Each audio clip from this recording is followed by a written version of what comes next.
오늘 오전에는 우리는 이상향이라는 제목으로 마가복음 11장의 말씀을 함께 나누었습니다.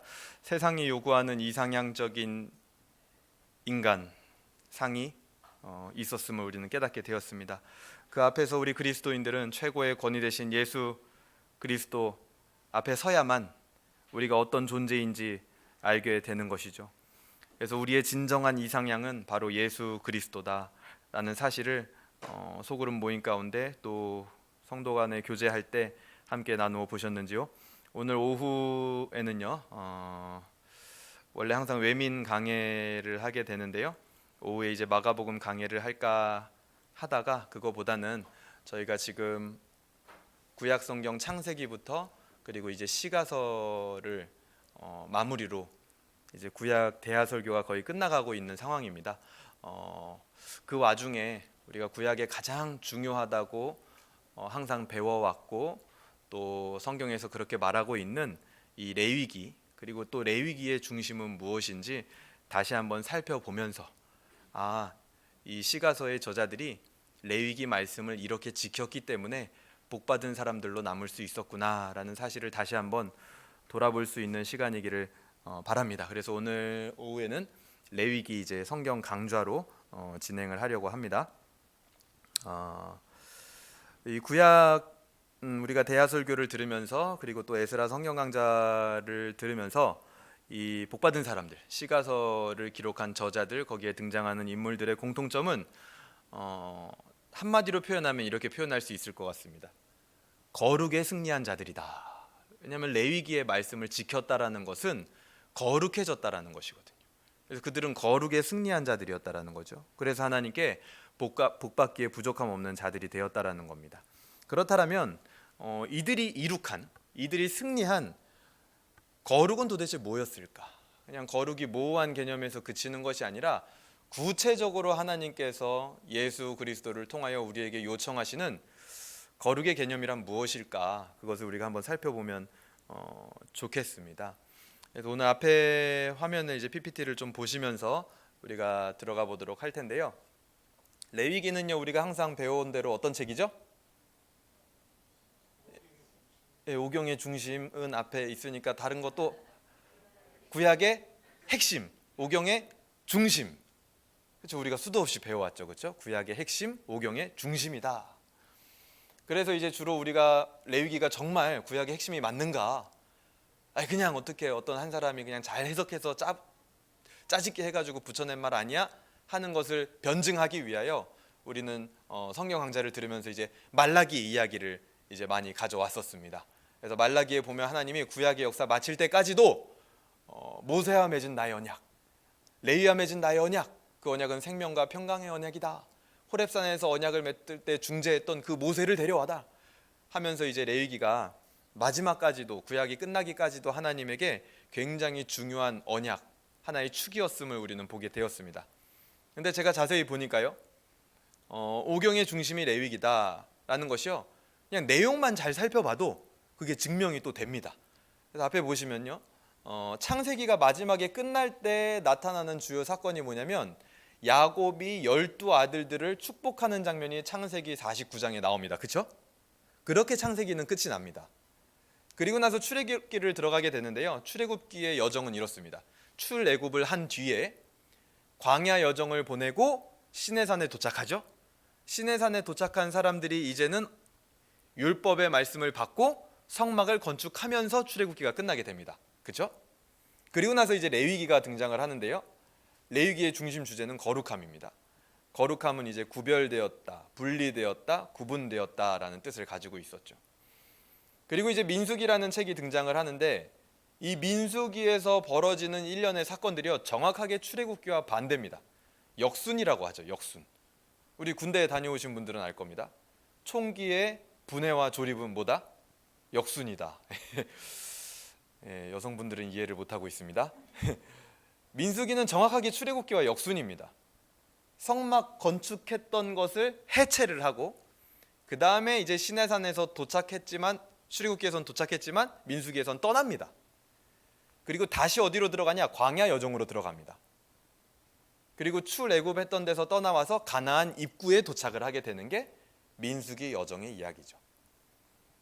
그리고 신명기라는 책이 등장을 하는데요. 신명기에서는 맨 마지막에 보게 되면 모세가 12아들이 아니라 12지파를 축복하는 장면이 나오게 됩니다.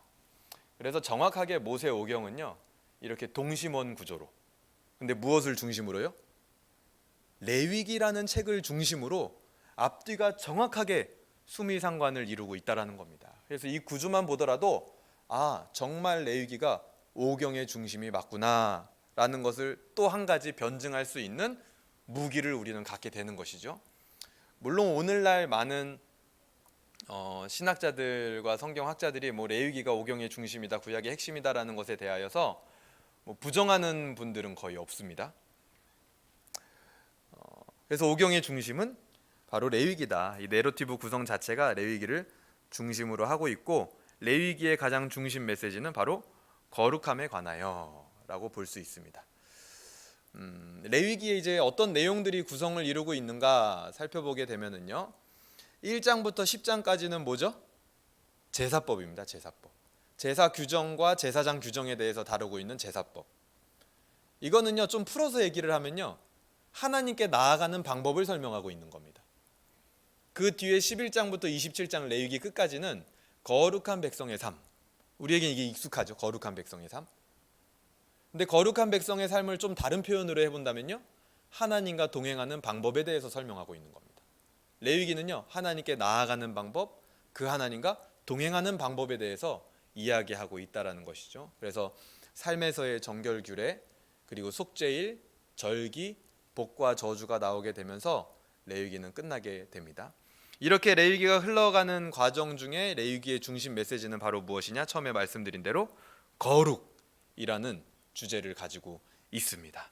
그래서 이 거룩이라는 것은 구별됨, 분리됨, 구분되다라는 뜻을 가진 카도시라는 히브리어 원어의 뜻을 가지고 있죠.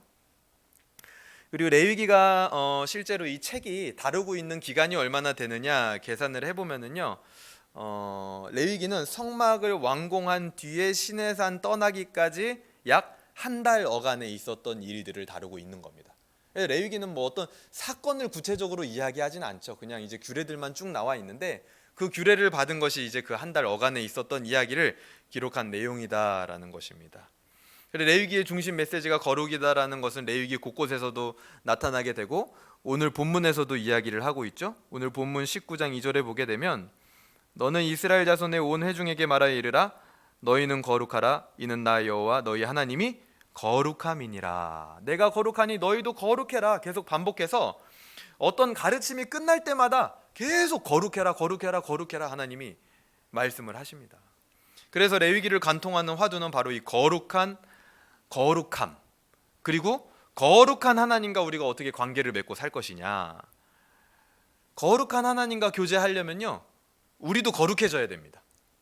우리가 부정한 상태로는 거룩한 하나님하고 만나고 교제할 수가 없어요. 그래서 하나님께서 우리로 하여금 계속 거룩하라라고 얘기를 하시는 거죠. 왜냐하면 같이 거룩한 존재들끼리 만나서 관계해야 그 관계가 발전되고 심화되고 풍성해질 수 있기 때문이죠. 근데 우리가 거룩하지 않으면 어떻게 해야 될까요? 부정해졌어요. 그럼 그 부정을 씻고 다시 거룩해지는 과정을 반복을 해야 됩니다. 그래서 레위기 제일 처음에 제사 제도를 소개하는 이유가요, 부정한 상태를 일단 먼저 씻어야 된다는 거예요. 그래야 내가 거룩의 길로 가고, 그렇게 거룩해진 내가 하나님과 교제할 수 있기 때문이죠. 그래서 처음에 레위기 제사 제도를 다루고 있는 겁니다. 그래서 우리의 부정함의 문제를 해결하기 위해 선물로 주신 제도가 바로 이 제사 제도. 그래서 이 제사는 너무나 귀한 선물과도 같은 그런 제도다, 그렇게 이해를 할 수 있겠습니다. 레위기 1장부터 10장까지는 이제 제사법을 다루고 있다라고 말씀을 드렸는데요. 이 제사 제도, 이 앞에 나와 있는 게 제사 제도의 보편적인 원리입니다. 보편적인 원리요. 보시면 여기 이제 백성이라고 돼 있는 게 제사 드리러 온 사람이겠죠. 그리고 여기 제사장이라고 나와 있는 건 이제 그 제사를 집례하는 사람입니다. 근데 요거를 이제 보편적인 제사, 공통적으로 다 대부분 이런 흐름으로 흘러갑니다. 근데 한번 보세요. 백성이 제물을 준비합니다. 그리고 백성이 그 제물에 안수를 합니다. 그리고 백성이 그 제물을 도축합니다. 그러고 나면 제사장은 옆에 이렇게 가만히 기다리고 있다가 거기 도축하면서 나온 피를 성소 기구에 뿌리거나 바릅니다. 그리고 백성이 이제 제물의 각을 다시 또 뜹니다. 그러면 제사장은 그 각 뜬 고기를 제단 위에 올려놓습니다.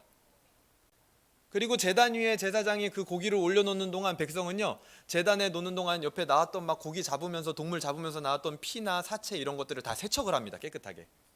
그리고 제사장은 그 제단 위에 고기를 올려놓고 마지막으로 불을 태우게 되는 것이 소를 제외하고 동물로 드리는 제사의 모든 보편적인 순서입니다. 그래서 동물을 죽이는 것은 이제 그 동물이 나를 대신해서 죽는다라는 어떤 일체감을 이제 의미를 부여하는 것이죠. 그래서 이제 여러 가지 다른 뭐 특별한 제사 제도도 있지만 대부분의 제사, 보편적인 제사는 이렇게 흘러가게 되는데요. 자세히 한번 봐보세요. 힘든 건 다 누가 해요? 백성이 하죠. 재밌죠, 그렇죠? 힘든 건 다 제사 드리러 오는 사람이 하는 거예요. 제사장이 안 해요. 제사장은 뭐만 해요? 편하고 쉬운 거. 제사장은 편하고 쉬운 것만 해요. 저기 자세히 보면 진짜 힘들고 막 피 묻히고 이런 거는 사실은 백성이 제사 드리러 온 사람이 하는 겁니다. 우리의 통념적인 생각과는 달리 실제 성경은 제사를 드리는 데 있어서 능동적이고 주도적인 역할을 누가 하는 것이냐? 제사 드리러 온 백성이 해야 된다는 것이죠. 그리고 제사장은요, 그 백성이 제사 드릴 때 수동적으로 마무리만 지어주는 겁니다. 잘못되지 않게끔. 왜 그럴까요? 이게 또 합리적인 거예요. 왜 그럴까요? 제사 드리러 오는 사람은 생각해 보세요. 자기 제사 하나만 드리고 돌아가면 되죠. 근데 제사장은요, 그 하나만 드리면 끝인가요? 아니죠. 제사 드리러 오는 모든 사람들을 다 맞아가지고 제사 다 드려줘야 될 거 아니에요. 그러니까 나머지 저 모든 거를 제사장이 한다? 제사가 도저히 진행될 수가 없습니다. 제사장 체력이 딸려가지고요. 우리가 이런 걸 보면서도 신학을 할 수 있으면 좋겠습니다. 신학적으로 보면 이 제사 드리는 사람들이 얼마나 이 제사 드리는 데 있어서 헌신하고 기꺼이 감당해야 하는가, 이것이 너무나 중요한 개념이라는 거죠. 근데 오늘날 이제 현대 교회를 많이 살펴보면 너무나 안타깝게도 이 약간 그 극장 같은 느낌을 지워버릴 수가 없습니다. 대부분 이제 물론 뭐 우리 모두가 이제 지금 시대에는 제사장이다라는 표현이 맞겠지만 앞에서 누군가 한 사람이 처음부터 끝까지 다 인도를 하고 나머지 예배 드리러 온 사람들은 처음부터 끝날 때까지 가만히 앉아 있는 거, 이게 조금 안타까운 현실이라는 거예요. 그래서 우리가 우리의 예배의 폼이나 우리의 예배의 마음가짐, 이런 태도들도 사실은 이런 부분에서 다 배울 수 있어야 됩니다. 이 당시 구약의 제사는요, 모두가 함께 동참하는, 좀 더 심하게 얘기하면 사실은 제사 드리러 온, 예배 드리러 온 사람들이 더 많이 적극적으로 참여하는 것이 이 당시에 제사였다라는 것이죠. 이게 굉장히 놀라운 사실입니다. 구약 3500년 전 남성 위주 사회임에도 불구하고 여자들도 원할 때 얼마든지 제사를 드릴 수 있었습니다. 그래서 남녀가 제사에 차별이 없었죠.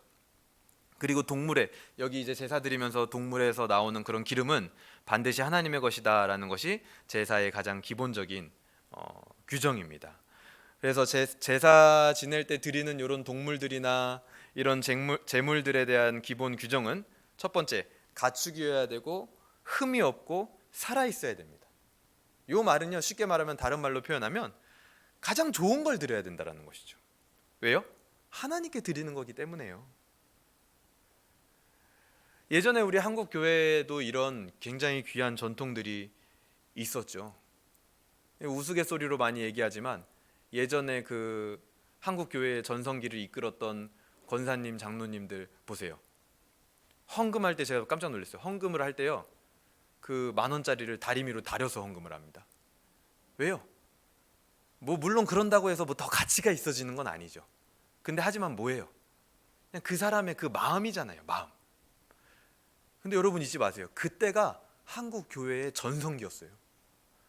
우리 그런 귀한 전통들은 버릴 필요가 없다라는 거예요. 그게 뭐 신학적으로 근거도 없고 뭐 가치가 있어지는 것도 아니니까 그냥 다 버리자, 그게 아니라는 거죠. 신학도 교양도 성경도 수준이 떨어진 시대였지만 하나님에 대한 생각은 굉장히 극진했고 그때가 한국 교회의 전성기였다라는 겁니다. 마음가짐을 말하는 거죠. 근데 이 마음가짐이 오늘날에 와서는 너무나 퇴락했다라는 것을 우리는 인정하지 않을 수 없습니다.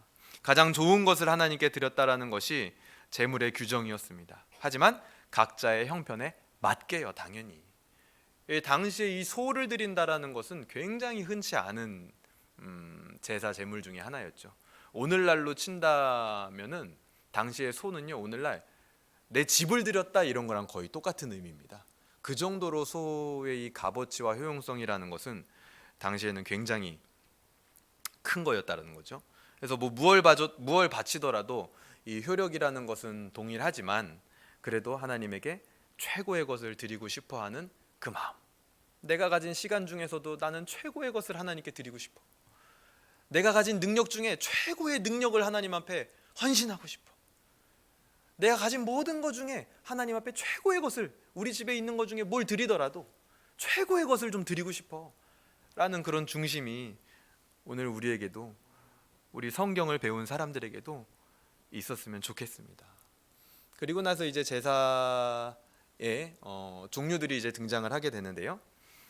오늘 이제 압축적으로 이렇게 진행하는 이유는 레위기의 가장 중심을 우리가 한번 다루고 넘어가면 좋겠다라는 생각이 있어서 16장까지는 그냥 쭉쭉 넘어갈 겁니다. 근데 이 16장의 레위기의 중심이 등장을 하거든요. 그게 바로 속죄일입니다. 속죄일. 레위기에 나와 있는 이 여러 가지 제사들이 있지만 성격과 기능에 따라서 좀 나누면요, 구약의 5대 제사죠. 번제, 소제, 화목제, 속죄제, 속건제가 있습니다. 이 번제라는 것은요, 속죄제, 죄를 속하는, 죄를 사하는 기능을 가지고 있고, 이것의 의미는 그야말로 하나님 앞에 완전한 헌신, 가죽을 제외하고 각을 떠가지고 안 타는 부분이 없게 다 드려지는, 완전히 다 태워져 버리는 그런 제사입니다. 그래서 오늘날 우리가 물론 번제를 드려야 되는 건 아니지만 저 번제의 의미를 오늘 우리 예배에 우리는 적용할 수 있어야겠죠. 예배를 드린다라고 하는 성도가 내 삶 가운데 하나님 앞에 드려지지 않는 부분이 하나라도 있다면 그것은 다시 한번 생각해 보아야 된다라는 겁니다. 재물에 관한 관념에 대해서도, 인간관계에 대해서도, 나의 시간에 대해서도, 나의 모든 사회생활, 모든 부분, 부모관계, 자식관계, 부부관계, 모든 부분에 있어서 다 하나님 앞에 태워 올려져야 된다라는 겁니다. 그것이 이제 번제가 가진 의미죠. 그리고 그 뒤에 나와 있는 이제 소제 같은 경우는 당시에 이제 가축을 치던 사람들은 그 가축을 하나님 앞에 바치면 됐지만 가축을 치지 않고 곡식 농사를 짓던 사람들이 예물을 바칠 때 꼭 그 가축으로 바쳐야 되는 것이 아니라 자기가 농사 짓던 이 곡식, 힐소자 써가지고 이 곡식을 예물로 드릴 수 있도록 규례를 정해놓은 제사 방식인 거죠. 그래서 이 소제에는 또 가난한 자를 배려하는 어떤 그런 마음이 또 담겨 있는 겁니다. 그래서 우리가 예배에 올 때 항상 꼭 정해진 일정 금액 이상의 헌금을 드려야 된다. 아니면 일정 금액 이상의 헌금을 해야 직분을 준다. 이런 게 아니라는 거죠. 하나님의 나라는 돈으로 무슨 어떤 재물의 그 비싸고 덜 비싸고 그걸로 결정되는 것이 아니라 누구나 하나님 앞에 와서 제사를 드리고 싶은 사람은 다 올 수 있도록 규례를 정해놓은 것이 바로 하나님의 마음이다라는 겁니다. 그리고 이 소제를 드릴 때 보통 그때는 이제 농사를 지어서 밀을 하나님 앞에 드리게 되는데요. 이 밀이라는 것도요, 자세히 그 성질을 보면 이 제사의 의미에 대해서 다시 한번 굉장히 깨달을 수 있는 것들이 많습니다. 이 밀이라는 게요, 밀알이라는 게요, 생각해 보세요. 의미가 있고 가치가 있어지려면요, 딱 두 가지 방법이 있습니다. 뭐죠? 첫 번째는 밀이 아예 빠져가지고 가루가 돼서 그게 밀가루, 반죽이 돼가지고 사람이 먹을 수 있는 빵이 되면 가치가 있는 거죠. 가루가 돼가지고요. 아니면 두 번째는 뭘까요? 그 밀알이요, 그냥 땅에 떨어져가지고 땅에서 죽어지면, 심기면 새로운 열매를 맺게 되니까 가치가 있는 것이죠. 그래서 우리가 이것을 예배의 정신과 함께 결부시켜서 얘기를 해본다면, 예배 드리는 사람은 그렇게 내가 가루와 같이 의미 있게 빠지고 깨어질 각오를 하고 있어야 된다는 거예요. 공동체 생활을 하고 예배 드리는 성도라고 하면서 아직까지도 나의 개성, 나의 자존심, 내가 이것만은 안 돼 라는 것을 가지고 있다라면 그 사람은 공동체와 반죽으로 하나님께 드려질 향기로운 제물로 드려지기가 어려운 거죠. 그래서 그런 의미를 우리 오늘 예배에도 우리가 적용할 수 있어야겠습니다. 그 다음에 나오는 게 이제 화목제인데요. 이 화목제는요, 히브리어로 슐라밈이라고 합니다. 슐라밈, 이 샬롬에서 온 건데요. 나의 삶에 화평을 주신 것에 감사하다. 그리고 유일하게 이 하나님 앞에 드려진 이 제물을 같이 돌려받아서 제사 드리는 사람들이 나눠 먹을 수 있는 유일한 제사입니다. 그래서 이 약간 친목제의 성격을 또 띠고 있는 게 이 화목제거든요. 이것을 또 우리 예배에 한번 적용을 해본다면 우리 예배에 있어서 궁극적인 목표는 이 화목을 이루는 거라는 겁니다. 그냥 단지 속죄를 하고 죄를 용서해 주는 거, 그 정도에서 넘어서서 우리가 그냥 상대방을 내가 저 사람 용서해, 그냥 용서한다, 여기서 그치는 것이 아니라 내가 저 사람하고 다시 공동체를 이루어서 다시 한 마음과 한 뜻으로 신앙생활을 하고 다시 친하게 지나겠다. 그럴 때는 꼭 뭐를 한번 하면 될까요? 같이 만나서 밥 한번 먹으면 되는 거예요. 그렇죠? 밥 한번 먹으면 돼요. 화목제가 그렇게 같이 밥을 먹을 수 있도록 만들어 놓은 친목제의 성격을 띠고 있거든요. 예수님께서도 마찬가지 아닌가요? 예수님을 물론 우리의 속죄제물 되어주셨다 표현할 수 있지만 정확한 의미로 따지면 화목제물이 되어주신 겁니다. 우리의 죄를 그냥 용서해 놓고 그냥 끝, 죄 없는 상태 끝, 이게 아니에요. 하나님과 우리 사이를 화목하게 만들어 주셨다는 거예요. 예수님이 친히 화목제물 되어주셨어요. 우리도 마찬가지 공동체에서 예배드리는 사람은요, 예배드리는 성도라면 내가 얼마든지 화목제물이 될 준비를 하고 있어야 된다는 겁니다. 그리고 나서 이제 속죄제와 속건제가 등장을 하는데요, 이 속죄제는 말 그대로 하타트라고 해서 죄를 씻는 겁니다. 근데 이 속죄제 제도에 보게 되면 여기서 씻김 받을 수 있는 죄의 기준이 있는데요, 그것은 뭐냐면 내가 여호와의 법령에 있는지 모르고 부지중에 지은 죄에 대하여서는 속죄제에 오면 얼마든지 사함 받을 수 있다라고 규례가 정해져 있습니다. 그것을 볼 때 우리가 깨달아야 되는 것은 무엇이냐면 우리가 죄에 대한 경각심을 얼마나 가지고 있느냐 한번 돌아봐야 된다는 것이죠. 내가 고의적으로 계획하여서 죄인 줄 다 알면서 짓는 죄에 대하여서는 오히려 성경에서는 과연 그것을 사할 수 있는 제사가 있겠느냐라고 우리에게 반문합니다. 여기서 말하는 속죄받는 이 죄, 속죄받을 수 있는 죄는 내가 그것이 죄인지 모르고 지었을 때의 죄를 속죄받는 거라는 거죠. 그래서 우리는 현대를 살고 있는 우리 그리스도인, 예배를 드린다라고 하는 우리 성도들은 이 죄에 대하여서 굉장한 경각심을 가지고 있어야 됩니다. 내가 알고도 짓는 죄, 고의적으로 짓는 죄에 대하여 나의 어떤 의지와 노력을 가지고 끊어낼 수 있어야 된다는 것이죠.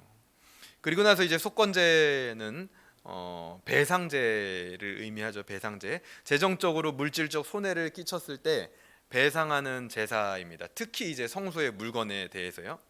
그리고 또 하나님의 이름으로 다른 사람에게 무언가 손해를 끼쳤을 때, 하나님의 이름으로 약속하고 안 지켰을 때, 그때는 이제 5분의 1, 20%를 더 해서 배상하는 것. 이것이 바로 그리스도인들의 배상의 정신이다. 그래서 그 사람의 그동안에 어떤 내가 손해 끼쳤을 때 겪었을 어떤 불편함, 그리고 힘든 정신적인 고통, 이런 것까지 다 계산해서 그 사람에게 변상을 해 주어라 라는 멋진 어떻게 보면 규례인 거죠. 그래서 레위기의 이 제사법들은 성격과 기능에 따라서 이렇게 좀 나누어 볼 수 있을 것 같습니다. 그리고 나서 이제 1장부터 10장까지 후반부에는 이 제사장 규례에 대해서 나오게 되는데요. 요거를 이제 표로 한번 보게 되면요, 이렇습니다. 이제 대제사장 임직식이 8장에 나옵니다. 근데 여기서 하나 재밌는 게요, 이 제사장이 입는 옷과 그리고 하나님이 이전에 출애굽기 후반부에 만들으라고 했던 이 성막이 굉장히 유사성을 띠고 있다는 거예요. 첫 번째 볼까요? 제사장의 옷을 만드는 사람과 성막을 만드는 사람이 동일합니다. 제사장의 옷을 만드는, 에봇을 만드는 사람은요, 마음의 지혜 있는 자, 지혜로운 영으로 차 있는 자, 채워져 있는 자라고 표현을 합니다. 근데 성막을 만드는 사람도 똑같아요. 하나님의 영이 충만하고 지혜와 총명이 있는 자. 우리가 요즘 말로 표현한다면 성령 충만한 사람, 그 사람이 제사장의 옷을 만들 수 있고 성막을, 기구를 만들 수 있다라는 겁니다. 만드는 사람이 똑같아요. 일단 첫 번째.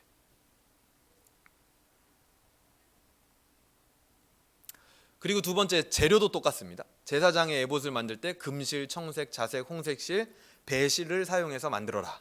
근데 성막도 똑같아요. 청색, 자색, 홍색, 배실, 그리고 금은 금칠을 하죠, 성막은. 그래서 재료도 똑같습니다. 만드는 사람이 똑같고 재료도 똑같아요. 그리고 제사장의 옷과 성막에는 이 12지파를 상징하는 의미적인 이 상징물들이 있는데요. 제사장에게는 판결 흉패, 거기에 이제 12보석이 박혀 있죠. 그리고 성막에는요, 항상 상시로 진설병 떡이 구비되어 있어야 했습니다. 근데 그 떡이요 12개예요. 그 12개는 이스라엘의 12지파를 상징하는 것이죠. 하나님 앞에 바쳐진 12지파를 상징하는 것이 또 똑같죠. 그리고 제사장의 옷에 보면 우림과 둠밈이라는 것이 있습니다. 이게 의미하는 게 뭐냐면 하나님의 이 진리의 말씀을 뜻합니다. 말씀. 근데 성막에도 그런 말씀을 의미하는 상징물이 하나 있죠. 그게 뭐예요? 말씀 그 자체이기도 하고요. 십계명 돌판이 있잖아요. 십계명 돌판. 말씀이 있다라는 것이 똑같습니다. 그리고 제사장도 성막도요, 만들고 나면 이 기름 부음으로 마무리를 하게 됩니다. 그 외에도요, 뭐 피 뿌리는 거, 그리고 축복에 대한 거, 여러 가지 공통된 요소가 많은데요. 왜 이렇게 이 제사장과 성막에는 공통된 요소가 많을까? 그 의미는 뭐냐면 대제사장의 이 복장의 의미는 바로 그 대제사장이 살아있는 성막과도 같다라는 것을 의미하는 겁니다. 그래서 결국에는 그것이 나중에 어디로 이어지게 되냐? 예수님께서 우리의 진정한 대제사장님과 동시에 진정한 성전이다라는 것으로 연결이 되어진다라는 것이죠. 그래서 이 대제사장의 복장의 의미는 그와 같습니다. 살아있는 성막이 바로 대제사장이다. 그래서 그리스도와 신자들의 정체성을 그 안에서 우리는 이해해 볼 수 있는 것이죠.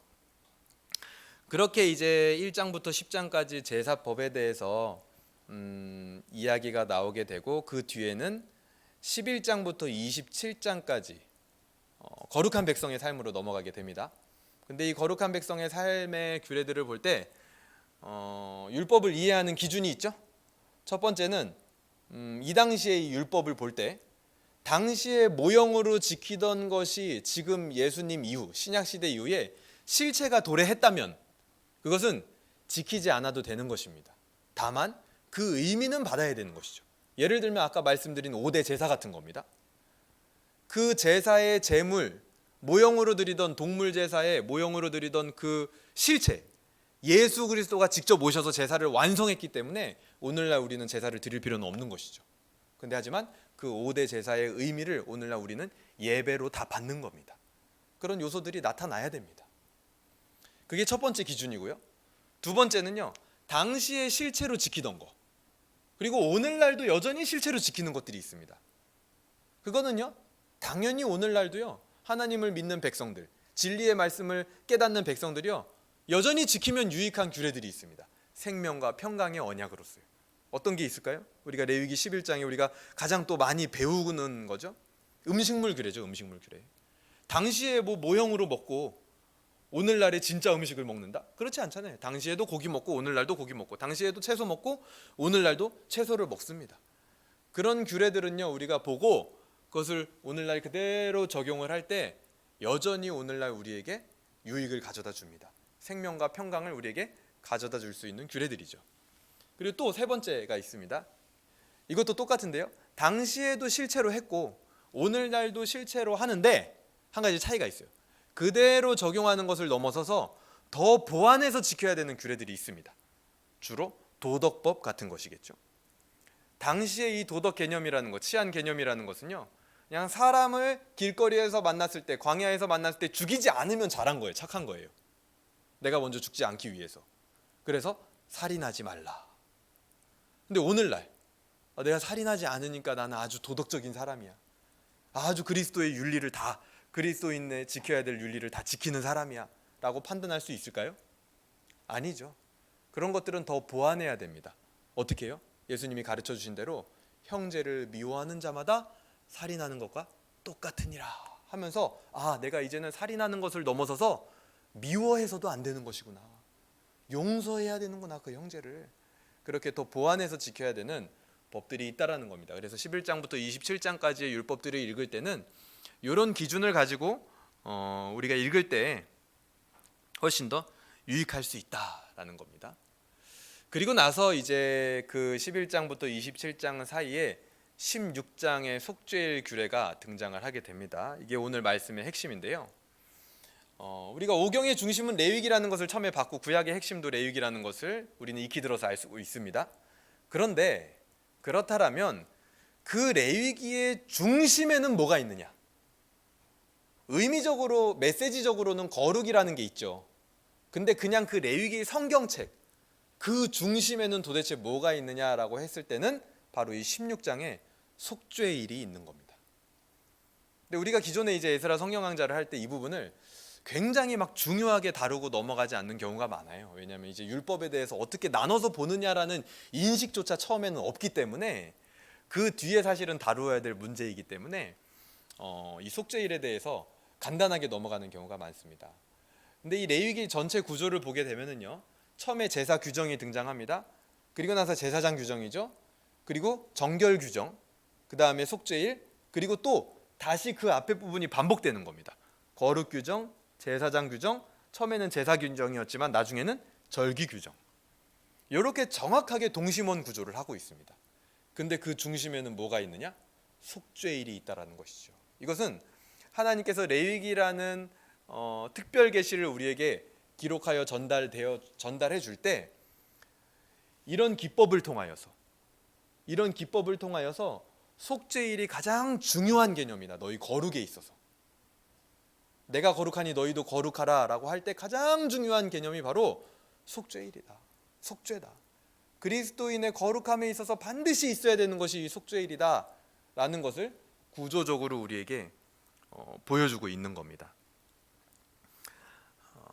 이 속죄 예식은요, 어떻게 진행되냐면요, 이렇게 진행됩니다.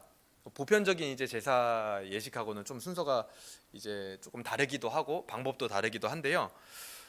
먼저는 숫송아지 1마리, 숫염소 2마리, 숫양 1마리 준비합니다. 뭐라고요?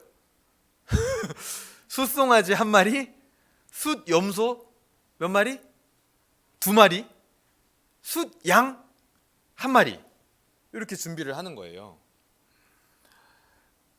이 숫송아지, 숫염소, 숫양 지금 다 다른 종류죠, 그렇죠? 다른 종류입니다. 속죄일은 대제사장도 자기도 죄인이기 때문에 제사장뿐만이 아니라 성전, 성소, 이스라엘 백성 전체가 영적으로 한번 싹 대청소를 받는 날, 그렇게 이해를 하면 되겠습니다. 그래서 이날은요, 노동도 해서는 안 되고 즐거워해서도 안 되고 복장도요 막 무슨 화려한 옷을 입는다든지 그러면 안 됩니다. 그래서 처음에는 일단 이 숫송아지 1마리 준비했던 그 숫송아지를 잡아서 지성소에 들어가 가지고 동쪽 휘장 그리고 속죄소에 7번을 뿌립니다. 이렇게 해가지고 뭘 하는 거냐면요, 가장 먼저는 제사를 집례하는 제사장 그룹의 죄를 속해요. 가장 먼저는요. 두 번째는 숫송아지와 숫염소의 피를 가지고 이것을 막 섞어가지고 성소의 분향단에 1번 바르고 7번 뿌립니다. 요거는 뭐 하는 거냐면요, 가장 먼저 제사장 그룹의 죄를 속했으면은 그 다음은 성소와 성전 전체를 깨끗하게 하는 겁니다. 그 다음은요. 그리고 세 번째가 숫송아지와 숫염소의 이 기름, 피 말고요, 기름을 번제단에 다 태웁니다. 그리고 고기는 짐 밖에 가져가서 태우게 되는데요, 이렇게 해가지고 세 번째로 전체 이스라엘 백성의 죄를 속하는 겁니다. 순서 아셨죠? 그러니까 뭐를 피를 뿌린다, 뭐 태운다 이런 거는 기억 못 하더라도 순서는 알아야 됩니다. 첫 번째, 제사를 집례하는 제사장들의 죄를 속하는 겁니다. 가장 먼저는. 두 번째는 성전의 죄, 성소에 있는 정결, 그러니까 부정한 것들을 깨끗하게 하는 겁니다. 세 번째는 이스라엘 백성들 전체의 죄를 속하는 겁니다. 그렇게 하고 나면 이제 숫염소 2마리 중에 제물로 바친 하나 말고 남은 1마리가 있는데요, 요 1마리를 우리가 많이 들어왔던 아사셀의 염소로 안수를 해가지고 거기에다가 전체 이스라엘 백성들의 죄를 다 전가시키는 거예요. 그리고 광야 먼 끝으로 가서 절벽 아래로 떨어뜨려서 죽이는 겁니다. 그래서 이 의미는 무엇이냐면 이스라엘의 죄를 하나님의 성소에서 가장 먼 데까지 가가지고 사탄에게 넘겨주는 겁니다. 그 당시에 광야 먼 끝이라고 하는 것은요, 이스라엘 중근동 배경에 의하면 사탄이 거한다라고 하는 장소였거든요. 가장 성소에서 멀리 하라는 거예요. 멀리. 거기서 떨어뜨려 죽인다라는 겁니다. 그리고 염소를 데리고 갔던 사람은 다시 진영에 돌아오면서 정결 의식을 거행하고 남은 숫양 한 마리를 대제사장이 이스라엘 백성 전체와 함께 잡음으로 해서 이스라엘 전체를 다시 한번 정화시키는 겁니다. 이게 바로요, 이스라엘의 속죄일에 일어나는 제사 형태입니다. 그러니까 하루 종일 굉장히 엄숙하고 경건한 상태여야겠죠. 뭐 웃고 즐기고 막 떠들 그럴 새가 없는 겁니다. 자신들의 죄를 계속 사하는 거니까요. 하지만 오늘날 우리가 이 속죄일을 직접적으로 지키지는 않죠. 오늘날 우리는 예수님의 피로 직접 깨끗함을 받는 겁니다. 그런데 여기서 이제 의문이 하나 생기는 거예요. 뭐냐면요, 당시에 이 동물들의 피를 성소에다가 막 뿌리는데 왜 도대체 이스라엘이 깨끗해지느냐? 아니, 이스라엘한테 직접 막 뿌려가지고 깨끗해졌다면 이해를 하는데 성소에다가 피를 뿌리는데 아니 왜 이스라엘이 죄사함 받는 거야? 라는 의문을 가질 수 있습니다. 저는 가졌습니다. 이상하죠? 성소에다 피를 뿌렸는데 왜 이스라엘이 죄사함 받을까? 왜 사람에게 직접 뿌리지 않고 성소에 뿌릴까? 이게 이 근원이 왜 그럴까 찾아보니까요, 출애굽기 24장에요 모세가 하나님과 이스라엘 사이에 그 언약을 막 중재를 하는 장면이 나오는데요, 이때 소 24마리를 죽여가지고 피를 받습니다. 근데 그 피를 가지고요 어떻게 하냐면 반은 성소에 뿌리고 반은 이스라엘 백성에게 뿌립니다. 그래서 그 피를 언약의 피다라고 해요. 이게 어떤 의미냐면 그렇게 언약의 피, 언약을 하나님과 맺은 순간부터, 이때부터 성소와 이스라엘 백성들은 이 언약으로 체결이 된 거라는 거예요. 하나가 돼버린다라는 거죠. 공동 운명이 된다라는 겁니다. 그래서 이것을 이해해야 레위기 16장이 이해될 수 있는 겁니다. 그래서 성소와 이스라엘 백성들은 뭐다? 한 몸인 거예요. 한 몸. 한 운명체가 된 겁니다. 그래서 이스라엘이 범죄하면요 성소가 더러워져 버려요. 그래서 그 성소를 깨끗이 하면 이스라엘도 깨끗함을 받게 되는 원리가 여기 있는 겁니다. 그래서 피를요 성소에다 뿌려야 되는 거예요. 언약을 체결했기 때문에요. 근데 요 이해가 있어야 뭐가 이해가 되냐면요, 마태복음 26장, 마가복음 14장, 누가복음 22장에서 예수님께서요 제자들에게 떡을 떼시면서 이것은 너희를 위하여 찢기는 나의 몸이다, 잔을 나눠주시면서 이것은 너희를 위하여 흘리는 나의 언약의 피다 라고 한 말씀이 그것과 결부되어서 이해되어지는 겁니다. 생각해 보세요. 예수님이 죽었는데 왜 내가 용서받아요? 그냥 어떤 신비한 능력에 의해서? 뭉뚱그려서 얘기하고 있지 않다라는 거예요. 성경은 정확하게 지적하고 있다는 거죠. 예수님이 죽었는데 왜 내가 용서받을까? 왜 예수님께서 십자가에서 죽었는데 그것이 나를 용서하는 행위가 될까? 그것은 바로 아까 처음에 말씀드렸던 대로 예수님이 대제사장이자 동시에 뭐라고요? 진정한 성전이기 때문에 가능한 거예요. 성전에 피 뿌리면 이스라엘이 깨끗해지잖아요. 똑같은 원리입니다. 예수님이 성전, 진정한 성전 되어 주셔서 그 성전이 피 뿌림을 받으니 우리가 깨끗해질 수 있다는 것이죠. 그래서 예수님의 대속이 철저하게 언제부터요? 이 레위기 16장의 속죄일, 이때부터 예수님의 대속은 이미 예견되어져 있는 사건이라는 거예요. 우리 모두를 사하기 위해서 그대로 성립이 되는 것이죠. 그래서 예수님은 완전한 성전으로서의 열매를 맺었다. 속죄의 열매를 맺으신 거죠. 예수님이 마가복음에 보면은요, 성전에 들어가셔서 이 성전은 마치 열매 맺지 못하는 무화과 나무 같다 이렇게 얘기하십니다. 그게 이제 이해가 되는 거예요. 성전이 제대로 된 속죄의 기능을 하지 못하고 있으니 예수님이 그 속죄의 기능하지 못하는 성전에 대하여 꾸짖은 것이구나. 그리고 그 성전이 이제 파괴될 것이구나. 근데 예수님이 이제는 성전 되어 주셔서 열매를 맺어 주시는 거구나. 어떤 열매? 속죄의 열매. 그래서 그 뒤에 예수님이 그 단락의 맨 마지막에 뭐라 그러시는 줄 아세요? 그래서 너희도 이제 누군가 너희에게 허물이 있거든 그 사람을 용서해라. 너희가 기도할 때. 그러니까 내가 너희를 위하여 속죄, 용서의 열매를 맺은 것처럼 너희도 다른 사람을 위하여 진정한 성전 되려면 용서의 열매를 맺어라. 그렇게 얘기하십니다. 그러니까 우리 기독교 이 신앙 안에서요, 용서라는 거, 이게요 굉장히 중요한 개념이고 열매입니다. 이 구약의 시대부터 예수님의 이 참 성전 되신 그 열매 맺는 거기까지 연결이 되는 거죠. 예수님이 우리를 용서해 주신 것처럼. 그래서 그렇게 기도도 가르쳐 주셨잖아요. 레위기는 우리로 치면은 지금부터 3,500년 전 이야기입니다. 예수님 시대로 하면요 1,500년 전 이야기예요. 근데 이 이야기가 정확하게 십자가를 내다보고 있는 메커니즘이 있다라는 거예요. 이미 3,500년 전에 예수님 1,500년 전에 십자가를 이 속죄일이 설명을 하고 있다라는 것이죠. 그래서 이 레위기가 바로 모세오경의 중심이고 구약의 핵심이고, 이 레위기의 중심에는 바로 속죄일이 있다라는 겁니다. 그렇게 이제 속죄일 규정이 끝나게 되고 그 다음에 마지막 레위기의 마지막을 장식하는 것은 이스라엘의 절기입니다. 절기라는 것은 그 민족의 정체성을 상징하는 것이죠. 설을 지키는 민족은 한국 사람입니다. 추석이라는 절기를 지키는 것은 한국 사람이죠. 그렇죠? 다른 나라에 가면 그 명칭이 달라집니다. 이스라엘의 절기는 이스라엘의 정체성을 상징하는데요. 이 이스라엘의 절기조차 굉장히 하나님께서 이 고도의 어떤 문화를 이스라엘에게 허락해 주신 것이구나라는 것을 알 수 있습니다. 뭐냐면요, 하나님께서는 이 절기를 지켜라라고 할 때 날짜 개념으로 주셨어요. 그렇죠? 그 말은 그 시간 개념으로 주셨다라는 겁니다. 언제가 되면 이 절기를 지켜라라고 시간 개념으로 주었다라는 거예요. 근데 이 세상의 많은 종교는요, 대부분이 다 공간의 종교입니다. 공간의 종교. 이슬람도 그렇죠. 천주교 로마 카톨릭도 그렇죠. 그 공간 안에 갇혀 있는 종교라는 거예요. 그래서 그 특정 장소를 구별해서 거룩하고 성스럽게 해서 그 의미를 부여합니다.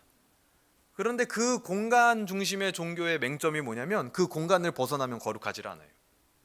근데 하지만요, 이렇게 하나님처럼 시간을 거룩하게 해버리면 따로 떨어져 있어도, 공간이 다른 곳에 있어도 그 같은 시간대에 살아가는 사람들은 어떤 공간에 있든지 다 거룩해질 수 있는 겁니다.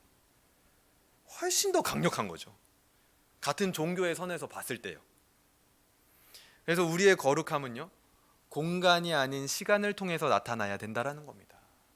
이렇게 얘기하면 또 이제 그럼 예배도 똑같은 거겠네요. 막 이렇게 하면서 이제 반문을 해오겠죠. 그럼 예배도 이제 뭐 굳이 여기 모여서 드리지 말고 다른 곳에서 드려도 되겠네요. 그러니까 이 의미를 우리가 받아가지고 지켜야 되는 것이지, 우리의 삶에서 우리에게 있는 귀한 전통을 다 무너뜨려 가면서 이것을 독단적으로 지켜라라는 말이 아니죠. 그래서 이 절기, 이스라엘의 절기에는 그런 귀하고 소중한 하나님의 이 문화의 선물이 담겨 있다라는 겁니다. 그래서 우리도 마찬가지예요. 이 예배당 안에서 당연히 거룩하게 하나님 앞에 기도드리고 예배하는 것은 그건 당연한 겁니다. 기초예요, 기초. 근데 하지만 우리는 공간 중심의 종교가 아니기 때문에 이 예배당을 벗어나서도 우리는 거룩할 수 있어야 된다는 거예요. 마치 날마다 주일처럼요, 날마다 부활절처럼요, 날마다 추수감사절처럼 감사할 수 있어야 된다는 거예요. 그 의미를 받아서. 그것이 우리의 뭐예요? 그리스도인의 정체성입니다. 어느 곳에서든지. 그래서 레위기의 모든 이 규정들은요, 굉장히 세밀하고 철저하고 이 고도의 메커니즘을 가지고 있습니다. 신약에서는 우리가 이제는 성전이고 제사장이고 이 이스라엘을 우리가 그대로 받는 것이죠.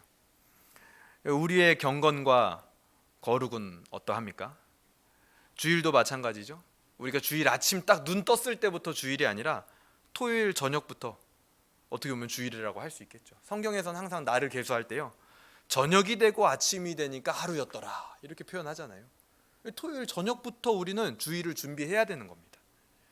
그래서 우리의 개개인의 경건과 거룩에 예민할 필요가 있다라는 겁니다. 구약의 핵심 오경의 중심은 레위기였습니다. 레위기의 주제는 거룩이었고요. 그 레위기의 중심에는 속죄일이 있었습니다. 속죄 예식 속에서 성전과 이스라엘 백성들의 관계를 통해 우리는 우리와 예수 그리스도의 속죄의 원리를 알게 되었습니다. 예수님은요, 진정한 성전으로 성전의 열매, 속죄의 열매, 오늘 우리가 조금 더 친숙한 말로 해본다면 용서의 열매를 맺었다라는 거예요. 우리도 이제는 그런 용서의 열매를 맺길 주님의 이름으로 소망합니다. 관련 구절 보도록 하겠습니다. 마가복음 11장 25절입니다. 방금 계속 말씀드린 구절인데요. 마가복음 11장 25절입니다. 같이 읽어볼까요? 마가복음 11장 25절 같이 읽겠습니다. 시작. 서서 기도할 때에 아무에게나 혐의가 있거든 용서하라. 그리하여야 하늘에 계신 너희 아버지께서도 너희 허물을 사하여 주시리라 하시니라. 당시 강도의 소굴이 되었던 성전을 열매 없는 무화과 나무에 비유하시면서 성전이 파괴될 것을 예언하십니다. 그리고 그러면 이제 성전이 없어진 시대에 속죄는 어떻게 하냐? 어떻게 거룩해질 수 있느냐? 라는 질문이 있을 수 있겠죠. 그래서 예수님께서는 성전에서 이루어져야 했던 그 성전의 기능, 속죄의 기능을 이제는 무엇이 담당하게 되는지 신약시대 이후에는 그것을 말씀해 주시는 겁니다. 바로 용서가 그 기능을 담당한다라는 거예요. 속죄제의 기능을. 결국 이 용서라는 것은 어떻게 보면 우리가 세상적인 관점에서 봤을 때는 내가 다른 사람을 그냥 용서해준다, 용서해줄게, 그냥 받아들여줄게, 이해해줄게 라고 세상에서는 이해할 수 있지만 적어도 우리에게 있어 용서는 뭐냐면요, 내가 속죄받는 길입니다. 내가 용서받을 수 있는 길이라는 거예요. 용서라는 것은요, 우리의 거룩함을 위하여, 열매 맺음을 위하여 열매 없는 무화과 나무가 되지 않게 하는 방편이 바로 이 용서라는 것이죠. 남이 아닌 나를 위한 것이었다라는 겁니다. 이 용서가요. 성경적 관점에서는요. 누가복음 23장 34절에서는 이렇게 얘기합니다. 이에 예수께서 이르시되 아버지 저들을 사하여 주옵소서 자기들이 하는 것을 알지 못함이니이다 하시더라. 그들이 그의 옷을 나눠 제비를 뽑을세. 예수님께서도 그렇게 기도하셨어요. 아버지 저들을 사하여 주시옵소서. 자기들이 하는 것을 알지 못합니다. 우리 주 예수 그리스도께서도 십자가상에 달리셔서 용서를 위해서 기도하셨습니다. 우리의 고난이 절정일 때 우리가 해야 되는 것이 무엇입니까? 견인과 인내를 위해서, 나 자신을 위해서 기도도 해야 되지만 더 나아가서 우리는 용서를 위해서 기도할 수 있어야 됩니다. 그것이 바로 진정한 거룩이라는 거예요. 내 분노를 삭히기 위해서, 내 분을 조절하기 위해서도 기도할 수 있어야 되지만 더 공격적으로 거룩을 행한다면 나아가서 그 상대방을 용서하는 기도를 하는 것, 그게 거룩으로 가는 길이라는 거죠. 예수님을 닮아가는 길이라는 겁니다. 웨스트민스터 신앙고백서 11장 칭의 1항에서는 이렇게 얘기합니다. 하나님께서는 유효하게 부르신 자들을 또한 값없이 의롭다고 칭하신다. 이 칭의는 의를 그들에게 주입해 줌으로써가 아니라 그들의 죄를 용서해 주시고 그들의 인격을 의로운 것으로 간주하여 용납해 주심으로써 되는 것이다. 우리가 용서해야 되는 이유가 여기 다 나와 있죠. 왜 용서해야 돼요? 딴 이유가 없어요. 우리가 먼저 용서받았잖아요. 내가 무언가 주장하고 분노가 올라올 때 생각해 보세요. 나도 결국에는 용서받은 주제예요. 용서받은 주제에 내가 무언가 남을 용서한다, 사실은 그게요, 분에 넘치는 말이죠. 분에 넘치는 말. 하나님께서는요, 우리에게 해준 것 이상의 더한 것을 요구하지 않습니다. 있는 그대로만 하기를 바라시는 거죠. 우리가 용서받았기 때문에 남을 용서하기를 원하시는 겁니다. 세상에서 요구하는 덕목이기 때문이 아니라 말씀이 요청하고 있기 때문에 우리는 순종해야 하는 것입니다. 여기서 나타나는 하나님의 아버지의 마음이 무엇입니까? 농사를 지었으며 알곡을 기대하는 것이 농부의 마음인 것처럼 자식을 키우는 부모라면요, 자식이 인생의 열매를 좀 맺기를 바라는 마음이 있는 것이 부모의 마음입니다. 내 자식이 그냥 인생에 아무 열매 없이 가치 없이 그냥 이렇게 살다가 죽었으면 좋겠다라고 생각하는 부모는 아무도 없을 거예요. 어떤 분야든지 한 가지 열매는 좀 맺었으면 좋겠다라는 마음을 부모라면 누구나 다 가지고 있을 겁니다. 하나님께서도 마찬가지입니다. 하나님께서도 우리를 구원하셨고 구원받은 하나님의 백성들이 하나님과 닮아서 거룩해지기를 원하는데 그 중심에는 용서라는 열매 맺기를 원하시는 하나님의 마음이 담겨져 있다라는 것이죠. 어디예요? 이 레위기예요. 오늘 말씀을 어떻게 적용하겠습니까? 각자 적용해 보시길 바랍니다. 나는 무엇으로 나의 거룩함의 열매를 맺고 있었는지. 거룩함의 열매는 또 다른 여러 가지 종류가 있을 수 있습니다. 오늘 레위기에서 이야기하는. 근데 하지만 그 가장 중심에는 용서가 있었다라는 거예요. 그렇다면 내가 용서해야 할 대상은 누구인지 한번 생각해 보면 좋겠습니다. 나는 평소에 내 기도 생활 가운데, 기도의 습관 가운데 용서하는 기도를 과연 하고 있었는지 돌아보며 반성할 수 있는 시간이었으면 좋겠습니다. 말씀을 정리합니다. 구약의 핵심 오경의 중심은 레위기, 그 레위기의 주제는 거룩, 또 말씀드립니다. 그 레위기의 중심에는 속죄일이 있었습니다. 예수님께서 시간과 공간을 초월하는 용서의 열매를 맺으신 것처럼, 그래서 2000년 전에 죽어주셨지만 그 시간과 공간을 초월해 오늘날 우리도 용서되게 되는 거잖아요.